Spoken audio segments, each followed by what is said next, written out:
টক দই নাই, তাই 1 মগ দুধের মধ্যে, কুসুম গরম দুধের মধ্যে 2 পিস লেবুর রস দিয়ে দিলাম। লাড়বো না, এভাবে রেখে দেবো। দুধটা ছাঁকড়া দিয়ে দিবে, তারপরে এটা ব্যবহার করব।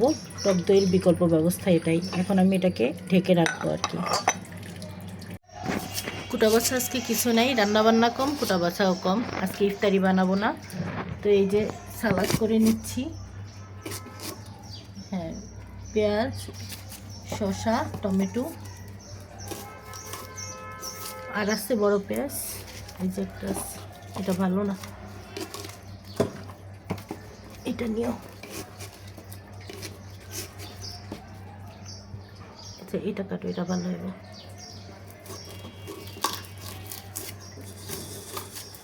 মরিচ কাটার দরকার নেই, মরিচও পাশে নিয়ে আনো। এই কয়টাই আনছি মরিচ। আচ্ছা থাক, তুমি এগুলো কাটো, এগুলো মাঝখানটা ফাড়ো, মরিচ পরে আমি নিয়ে আনি মনি। তো পেঁয়াজ যা আছে এগুলো কাটবে। আর হইতেছে চিচিঙ্গা ভাজির জন্য, চিচিঙ্গা গোল গোল করে কাটবে। আলু মাংসের জন্য দাও। সালাডটা আগে রেডি করে নিচ্ছি আর কি, যাতে ইফতারির সময় ঝামেলা না হয়।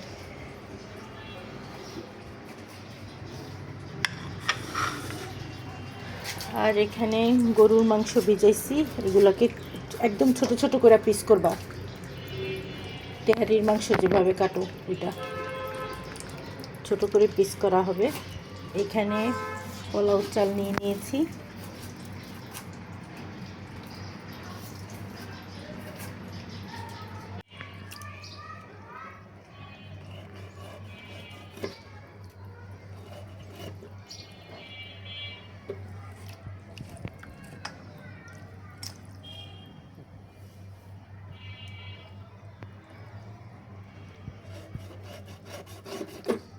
কি বটি দাম নেই, দাঁত দেখা যায়, একটু বাড়ি দিতে যাবো।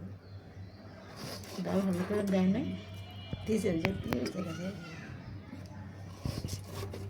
একটু বাড়ি দিলে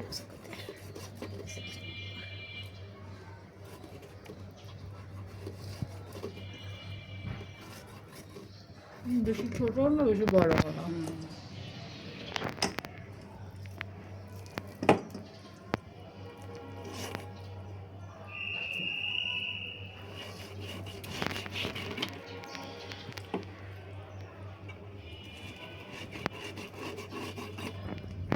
চর্বিগুলো পিস করো সব।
কেমন ইয়া কুচি না বাড়তি চিচিঙ্গা?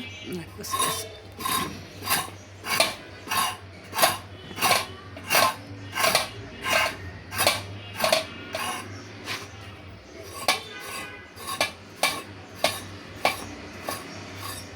এই যে 3টা নিতেছো তাও থাইকা যাইব। বোঝা রেখে ওরা সবজি মাছ খাইতেই চায় না।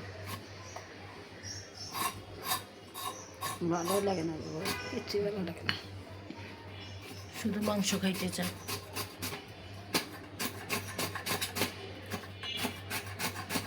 অনেকে আছে যে বাচ্চারা এমন করে, এর ভিতরে কি নষ্ট পচা নাকি? ভাত একটু ইয়ে হয়ে গেছে, বিচি ফেলা নিবা নাকি?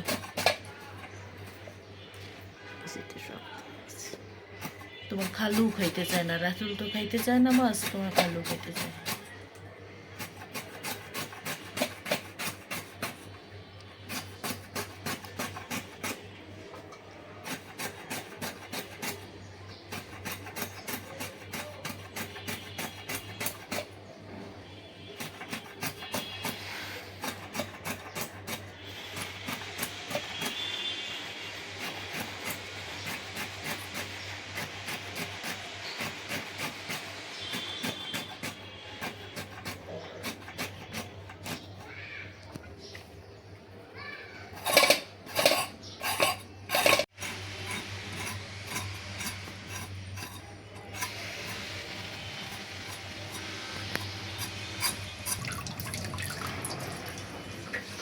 বেশি ছোট করো না, অত ছোট করলো কেন, গইলা যাবো না, এরপর এগুলো ছোট করবা না, পুরো আলুটাই নষ্ট করলো। আমি তো এখানে আসছি তো কি জন্য, আমার তো এটা জিজ্ঞেস করবা না, গইলা যাবো আলু না, নতুন আলু না। এবারে আলুগুলো সুন্দর ছিল, সবগুলোই বড় বড়, কোনোটাই একেবারে গুঁড়া গুঁড়া দেয়নি। তারপরে নতুন আলুর একটা ভালো কি, যত বড় হোক ভিতরে নষ্ট হয় না। পুরান আলু হইলে ভিতরে পুরাটাই ফাঁকা, পুরাটাই দেখা যায় তো ছাই হয়ে রয়েছে, নষ্ট হয়ে পয়সা, উপর দিয়ে দেখতে সুন্দর। নতুন আলু খাইতেও মজা, ভালোও পড়ে, যত বড়ই হোক পচা হয় না। এবছর আমরা কোনো পচা আলুই পাই নাই, সবই সুন্দর ছিল। শুরু হয়ে যাবে কয়দিন পর নতুন আলু, বড় আলু ফ্রেঞ্চ ফ্রাইয়ের জন্য কিনলেই ভিতরে সব পচা, একদম ছাই হয়ে থাকে।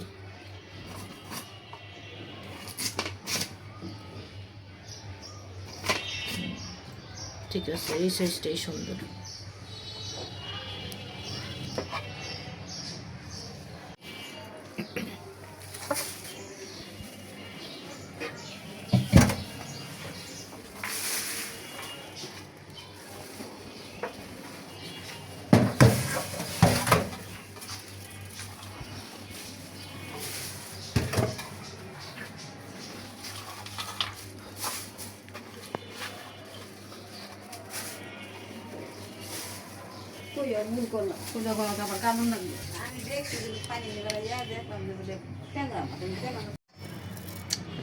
সব রেডি, এখন আমি একে একে সব পরিষ্কার করব, ধুয়ে নিব, ধুয়ে পরিষ্কার করে রান্নাটা বসাবো।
এটা তো খাওয়ার মতো হাড্ডিও না, আর এগুলোর ভিতরে এগুলো দেখেও কেমন লাগে, ফালাই দিই।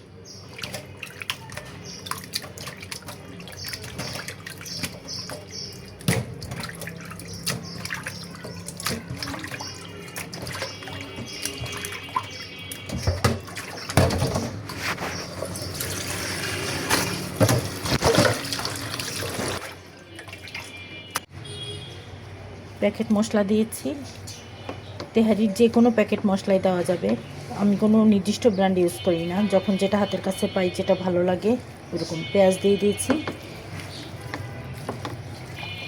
সামান্য একটু টক দই ছিল দিয়েছি, ওইটাতে তো হবে না, তো আমি এখানে যে টক দইটা আমি এই যে রেডি করে নিয়েছি ইনস্ট্যান্ট, ওটা দিয়ে দিচ্ছি।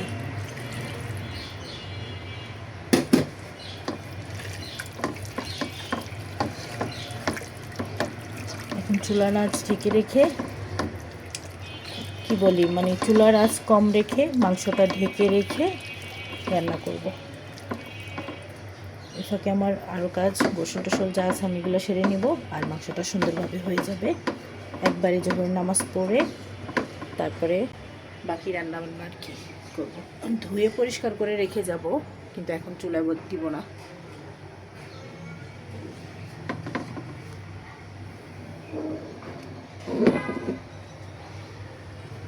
এই চুলাই দিই, কারণ কমলার মা ঘর মুছতেছে, বারবার পানি নিতে আসবে।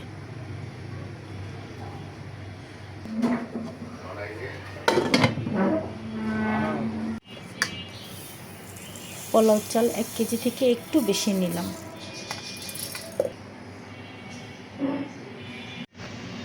এই যে ট্যাংরা মাছগুলা ঝোল করে তুলে নিয়েছি টমেটো দিয়ে ট্যাংরা মাছের চচ্চড়ি।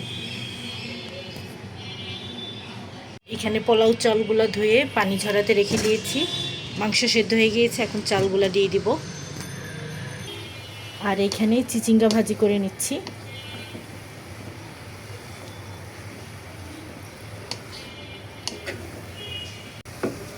আরও কিছুক্ষণ ঢেকে রাখতে হবে এটা।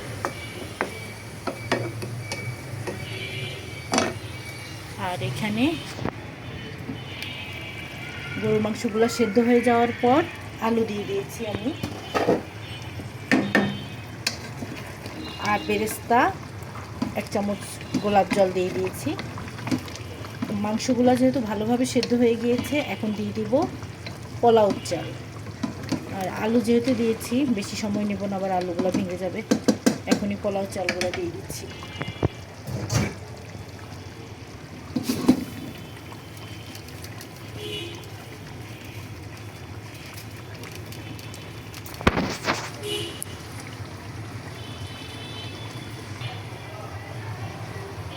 এবার ভালো করে মিক্সড করে নিব।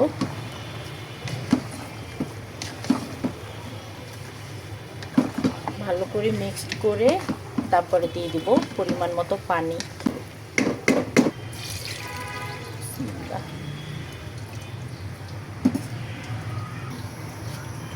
তো 2 কেজি থেকেও একটু কম দিলাম। তো লবণটা আন্দাজ করে পরিমাণ মতো দিয়ে দিলাম। এখন ঢেকে রাখবো, ঢেকে রাখলে তাড়াতাড়ি বলক আসবে। চুলা একদম বাড়ানো আছে। এখন একটু খেয়াল রাখতে হবে যে বলক এলে যেন ঢাকনা উপচে না পড়ে। তো আমি আশেপাশেই থাকবো আর কি। ডাল আর মাংস সমান হয়ে যাবে তখন দমে দিব। এখানে আমি শরবত বানিয়ে নিচ্ছি। ইদানিং শরবতে আমাদের বাসায় কেউ চিনি খেতে চায় না, হালকা মিষ্টি লাগবে,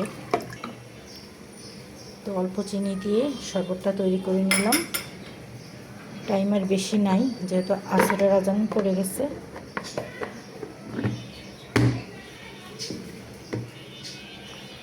এটা আমি পারবো এক হাতে উঠাইতে, চেষ্টা করি। তো চারটা দিয়ে দিলাম।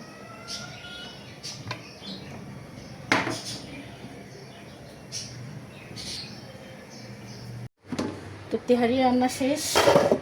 রান্না আসলে অনেক আগেই শেষ হয়েছে, এখন তো ইফতারির টাইম হলো, প্রায় হয়ে যাচ্ছে ইফতারির টাইম। আমি এখন টেবিলে দিব।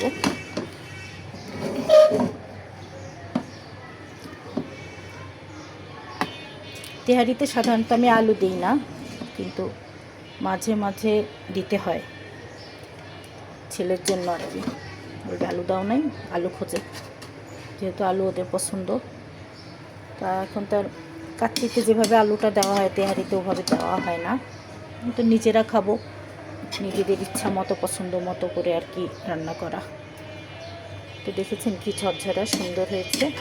পানি পারফেক্ট থাকলে, পানির আন্দাজটা ঠিকঠাক থাকলে তেহারি পোলাও এগুলো রান্না কোনো ব্যাপারই না, খুব ইজি, খুব অল্প সময় হয়ে যায়। আমার তো আর তরকারি যে নর্মাল খাবার দাবার ওগুলো রান্না করতে ভালো লাগে না, বিরিয়ানি, তেহারি, রোস্ট, পোলাও এগুলো রান্না করতে ভালো লাগে।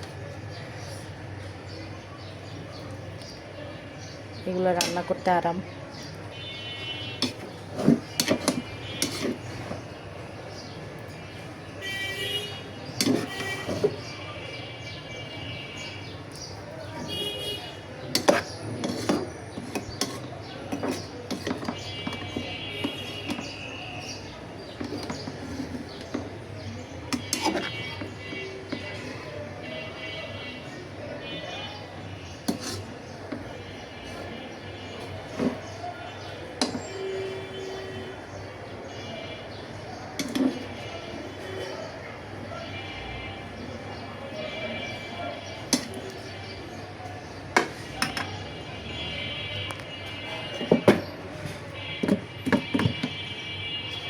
আপাতত এতটুকুই নিয়ে যাই টেবিলে। টেবিলটা গোছায় ফেলি। বোরহানি নিয়ে আসবে, ওরা বাবা ছেলে বাইরে গেছে, আসার সময় বোরহানি নিয়ে আসবে। এই